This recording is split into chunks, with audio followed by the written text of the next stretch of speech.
Bonjour.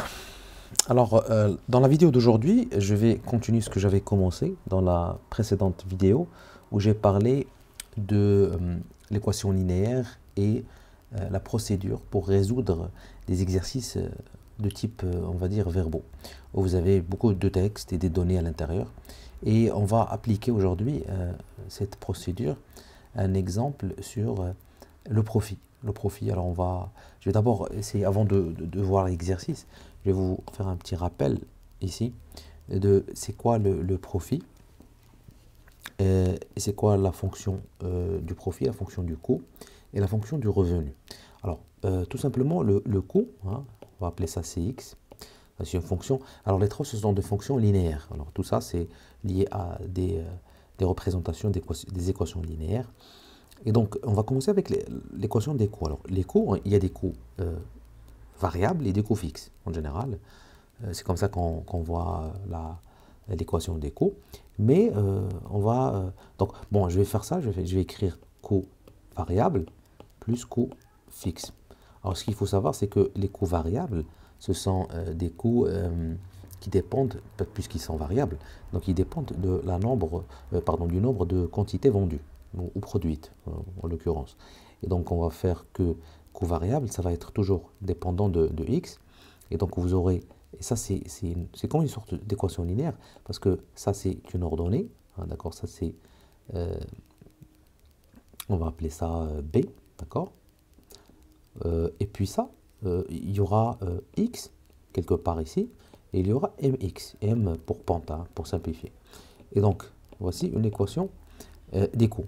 M, c'est une pente, c'est-à-dire un chiffre qu'on va multiplier par x. X, c'est quoi? C'est le nombre d'unités produites, par exemple, pour une entreprise ou fabriquées, etc. Parce que c'est variable, donc ça dépend de x. Mais les coûts fixes, CB, c'est comme l'ordonnée. Donc regardez, c'est vraiment une équation linéaire. Donc je passe, ça c'est pour l'équation des coûts. Je vais passer à l'équation, je vais mettre ça en bleu, l'équation du revenu, Rx. Alors, Rx, revenu pour X. Alors, elle dépend aussi parce que je vends, par exemple, une unité X, et donc je vends, je gagne, je vais mettre N ici, une autre pente, parce que ça, c'est pas nécessaire que ce soit la même, et donc je vends une unité, je gagne temps, je vends deux unités, je gagne temps, etc. Donc Nx, c'est-à-dire une pente fois le nombre d'unités. Donc R dépend de X. Et je vais terminer, alors je vais mettre ça avec du rouge, pour le profit. Alors Px pour profit, ça va être quoi? Ça va être toujours tout simplement Rx moins Cx. Donc ça c'était un rappel, hein, ce sont des équations linéaires les trois. Donc ça c'est une équation linéaire pour le coût, aussi une équation pour le revenu. Et bien sûr le profit va être ce que je gagnais moins ce que ça m'a coûté, tout simplement. Voilà. Donc, je vais maintenant passer à l'exercice et on va essayer de suivre les étapes. Je vous invite de voir la vidéo précédente, mais je vais aussi aujourd'hui faire ces étapes, mais je les ai expliquées la semaine dernière, ou plutôt dans la vidéo précédente que j'ai postée. Et donc, je vais essayer de, je ne sais pas, peut-être choisir voilà ça pour mettre les étapes. Alors, je vais passer à l'étape 1. Alors, l'étape 1, c'était quoi? C'est de définir la variable. Et je vous ai dit qu'il faut passer à la question pour définir la variable. Donc, on va lire l'énoncé rapidement.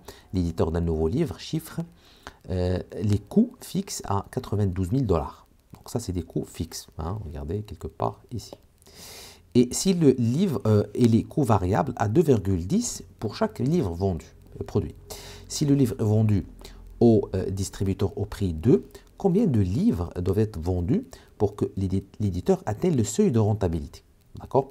Donc ici, regardez, avec des chiffres, tout ça, on est un peu perdu. Mais on va essayer de décomposer, décortiquer cet exercice pour essayer d'identifier les éléments, différentes quantités, les éléments nécessaires. La première chose, c'est d'identifier X. X, ça va être notre inconnu, ce qu'on cherche. Alors, de la question, hein, la question, elle est quelque part ici, combien de livres doivent être vendus pour que l'éditeur atteigne le seuil de rentabilité. Donc, on est en train de chercher vraiment le nombre de livres. Donc, on va faire X tout simplement, nombre de livres. Donc, je cherche une quantité, d'accord? Nombre de livres pour atteindre, il faut préciser quand même, parce que le but, c'est d'atteindre le seuil de rentabilité. D'accord? Seuil de rentabilité, c'est tout simplement le profit égal à 0. Ça veut dire je ne suis ni gagnant ni perdant. D'accord? On va voir ça après. Donc ça, c'était X. Donc on a identifié ce X. Là, l'étape 2, si vous vous rappelez, hein, dans la vidéo précédente, que je vous invite encore, bien sûr, à aller voir, c'est d'identifier les autres quantités et de les lier à cette première quantité. Alors, quelles sont les autres quantités? On a 92. C'est quoi? C'est des coûts fixes. Tout simplement, on va faire coûts fixes. C'est 92 000. D'accord? On a des coûts variables. Et c'est quoi? C'était quoi l'unité? C'était 2,10 pour chaque livre vendu. Rappelez-vous, je vous ai parlé du revenu, c'est n fois x. Et donc, ça dépend du nombre de livres. C'est presque la même chose. Donc, on va mettre 2,10, mais par livre vendu. D'accord? Par livre vendu, je vais juste mettre ici par livre. D'accord? C'est-à-dire que ça dépend du nombre de livres. Je vends plus, ça va me coûter plus, tout simplement parce que chaque livre me coûte 10 en termes de coût. Ensuite, on va passer à la troisième donnée qui est 15 $. Alors ça, si le livre est vendu au distributeur au prix 2, donc on a le prix de vente, d'accord? On va mettre ça comme ça, prix de vente égal à quoi? Égal à 15, d'accord? Donc on a les différentes quantités, on a l'inconnu. Maintenant, ce qu'on a dit, c'est de lier ces éléments-là. Donc on va... bon, ici c'est que effectivement par livre, ça aurait été intéressant quand même de mettre ça, hein, de changer juste ici et de mettre ça X, d'accord? Parce que X, c'est le nombre de livres. Donc, coût variable par livre. Le prix de vente, d'accord? C'est le prix de vente par X. Pourquoi? Parce que chaque livre est vendu 15. Voilà. Mais par contre, 92, ce n'est pas lié au nombre de livres. Donc, je passe à l'étape 3 qu'on a vu dans la procédure. C'est maintenant de lier ces différentes quantités avec une sorte d'énoncé verbal qu'on va ensuite transformer en un énoncé mathématique. Donc, l'énoncé verbal, ça va être quoi?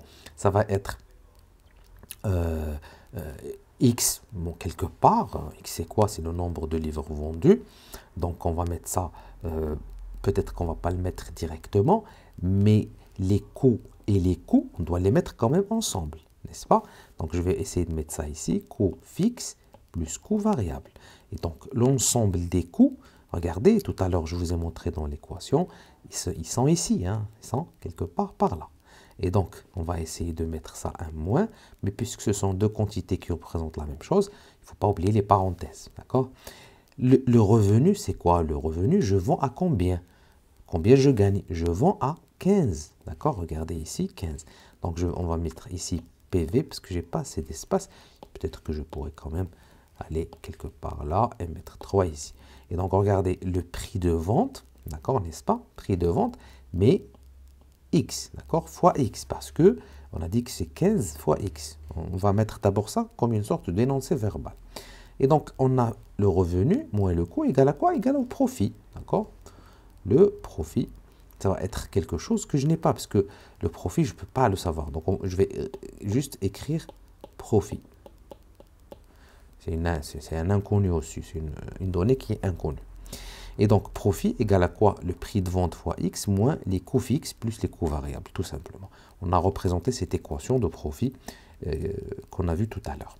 Donc, maintenant, on va transformer ça en équation mathématique. Et donc, on va dire que profit, parce que, bon, le profit, j'ai pas aussi un chiffre, j'ai pas d'éléments, mais on va remplacer. Alors, prix fois... ici, X, hein, d'accord?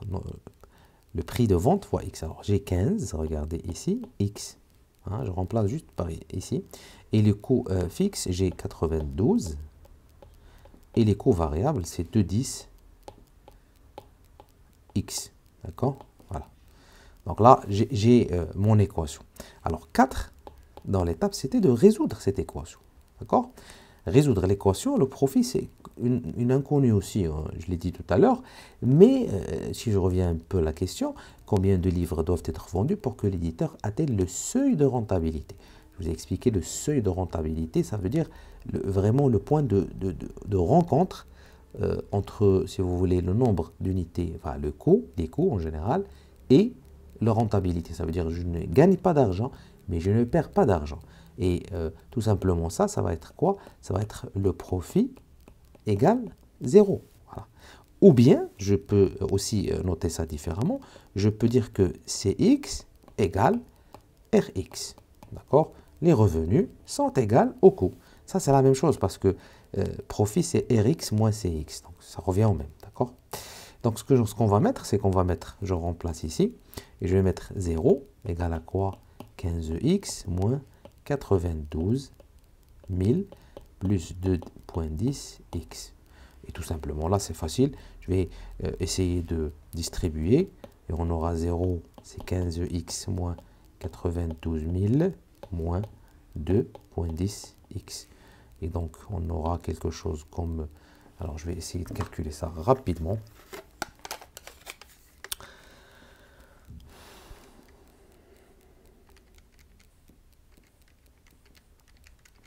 Alors, ça vous fait 12,9 x moins 92 000 égale 0. Donc là, je pense que c'est pas compliqué. Je peux mettre ça en vert. Je peux mettre x égale à quoi? Ça va être égal à 92 000 divisé par 12,9, ce qui vous donne... Alors, je vais essayer d'arrondir parce que ce sont des livres, donc on ne peut pas avoir des décimales. Donc, environ 7131. Non, 32. Parce que 31, quelque chose, voilà.